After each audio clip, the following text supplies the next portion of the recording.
A lot of people aren't going to like this one, but making millions doesn't have to take you decades of hard work. Sure, being a millionaire in your 50s is alright, but being a millionaire when you're younger is far better. Take it from someone who's experienced both. And no, I wasn't born into a rich family, quite the opposite. The odds were stacked against me. I was a ginger, working class kid without a penny to his name. So if I can build wealth in a relatively short amount of time, then you can too. This isn't going to be one of those generic videos about investing in index funds and getting rich when you're old and grey. I'm going to be taking you through the actual moments in my life where I uncovered the truth behind building wealth from nothing. From the moment you step foot into school, they try to control your ambition.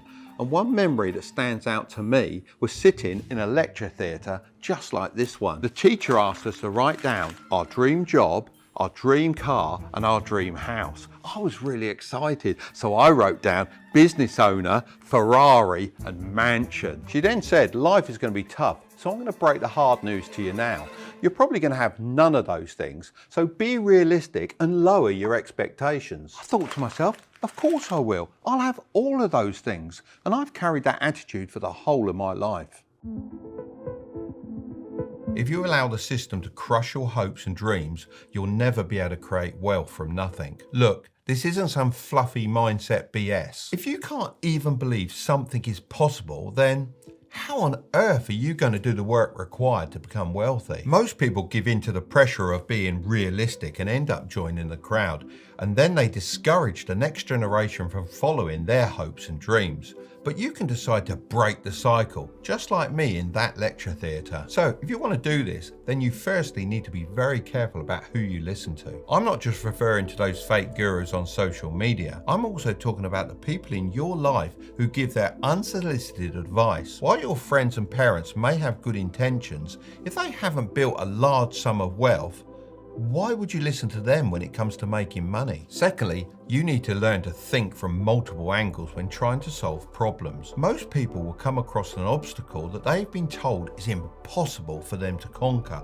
and give up at the first sign of trouble. The more you let these kinds of challenges beat you, the harder it is to break out of the herd, as you're cementing to yourself that you aren't good enough. Whenever I come across a challenge, I think of at least 10 different solutions and then decide on the best way forward. If one doesn't work, then I just try the next one and so on until I'm successful. Thirdly, you need to step outside your comfort zone. Look, if Harry Potter stayed in the cupboard under the stairs, then he would never have defeated Voldemort. Sorry for the spoilers, but it's so true. Putting yourself in challenging situations helps you grow and improve more than anything else I've ever experienced. When I first joined the workforce as a carpenter's apprentice, I was so excited. It was the job I really wanted to do.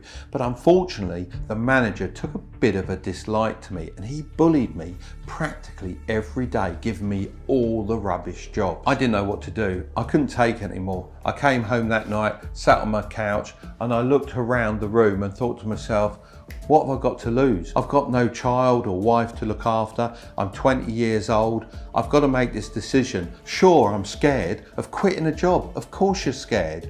But I knew that was the best thing for me. So I quit the very next day. If you're young and have few responsibilities, it's a clear choice to take more risk to increase your income. Of course, I'm not suggesting that you should go and invest all your money in crypto. The risks should be calculated. Looking back, I didn't realise at the time, but the biggest risk in my life would have been staying at that dead-end job. For me, increasing my income meant starting my own business. However, if this isn't for you, you could always start a side hustle or upgrade your job every couple of years. Studies have actually found that you're more likely to build wealth faster by job hopping rather than staying loyal to one company. However, if your goal is to build wealth as fast as possible and you decide to pick the employee route, then you need to choose a career that isn't dependent on how many hours you work, but on the results you achieve. After lots of hard work and many sleepless nights, I managed to open my model shop. It was a huge success. I was reinvesting all of my money in the business to help it grow that I didn't have time to think about investing. One day I decided to take on a work experience lad for 2 weeks, and on the first day all he kept banging on about was stocks and shares, and I thought, what does a 14-year-old know about stocks and shares? Anyway, he mentioned this one particular stock that he said was going to go to the moon. He said, I've got £1,000 and I'm going to pile it all in because I'm so confident. And I thought, well, if he's that confident, I think I'd better have a little go myself. 2 weeks later, I drove into the shop and I had a chat with that young lad, and I said to him, do you know how much money you've made today? He said, but Mark, I don't make any money. I'm on work experience. I don't get paid. I said, son, you've made 10 grand today because that share we've bought into has pretty much 10x'd overnight, and I didn't do too bad myself either.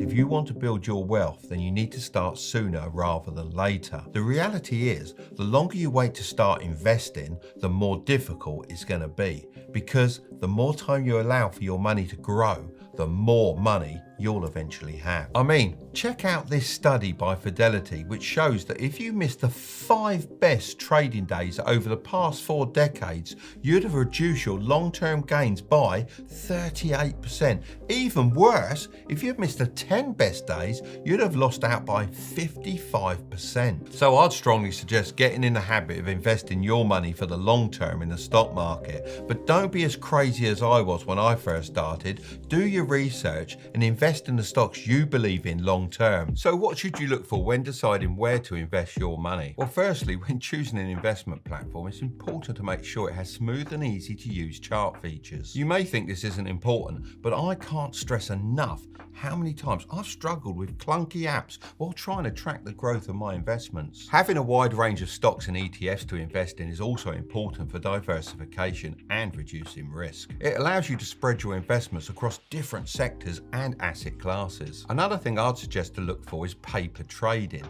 This feature allows you to experience the full investing process using virtual money. It's a great way to practice and refine your knowledge as well as test out new strategies, all without risking any actual money. But if you do this, it's important to treat it like your real money. Otherwise, you'll start changing your strategies when it comes to the real thing and get completely different results. Webull, the sponsor of today's video, offer everything we've just discussed and way more. So get up to 12 free fractional shares, each worth up to $3,000 by clicking the link in the description and depositing any amount of money with Webull US. Just as quickly as I've made my fortune, I could have lost it all. I was friends with one of the richest guys in the UK. He was featured in the top 50 UK rich list, which is pretty impressive. And we used to go to his parties. He used to have these great firework parties at his mansion. And one night I sat down and had a coffee with him. I said, how do you make this sort of money just from a business? He said, Mark, I don't make that much money from my businesses. I make money from leveraging my investments. And he said, I'm part of an investment group, and that group earns 30 to 40 and sometimes even 50% per year. You know, I sat there and I thought to myself, this sounds too good to be true. So there was no way I was going to get involved. Around 2 to 3 months later, that group went under. It took everyone out. Because they were leveraged, they lost considerably more than they'd actually got invested. This isn't even his house. He lost it all.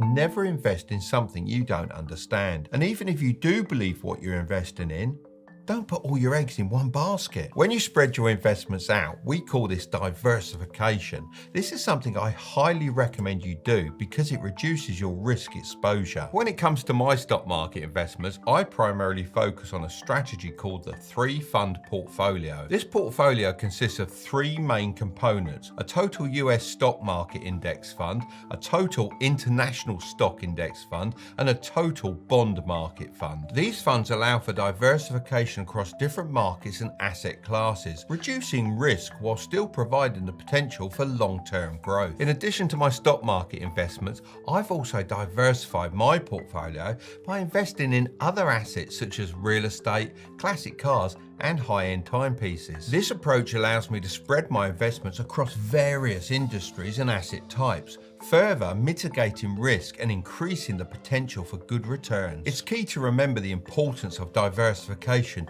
not only in investments, but also when making money. This is otherwise known as having multiple streams of income. My income sources include my physical shops, my distribution company, affiliate income, advertising revenue, stock dividends, and rental income from my various properties. I'm probably missing out a couple, but hopefully this gives you some ideas. So remember, when you're building your empire, constantly be thinking about how you can build different streams of income so that you can't be completely wiped out by one wrong decision.